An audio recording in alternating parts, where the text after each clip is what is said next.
ครับสบายดีทักทายสบายดีตอนบ่ายๆของมื้อวันศุกร์นะพี่น้องเนาะบ่ทุกคนมื้อนี้ก็บรรยากาศอยู่หัวอยู่สวนหลังจากในเมื่อก่อนเฮาดูดน้องอุกแล้วพี่น้องบัวก็แห้งเบิดหลังจากฝนตกมาใส่พี่น้องเบิ่งดูต้นบัวข่อยนี่เกิดดอกออกหมากอีกแล้วนี่กลับมาสู่สภาพเดิมแล้วพี่น้องเอ้ยบรรยากาศอยู่สวนบัวกำลังติดกำลังเกิด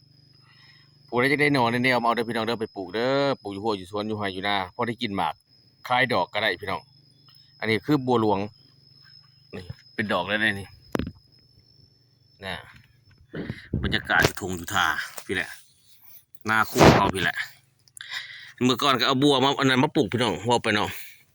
เอาพือมาปลูกพี่น้องมารีวิวให้พี่น้องเบิ่งปลูกเอาค่อยปลูกพือมาปลูกพือพี่น้องปลูกพือนี่ติดเลยได้นี่มักใหญ่ๆงามกอบักใหญ่ๆงามเลยพี่น้องเลยปลูกเพราะให้ป่าให้ปูได้สดกบเขียดเนาะ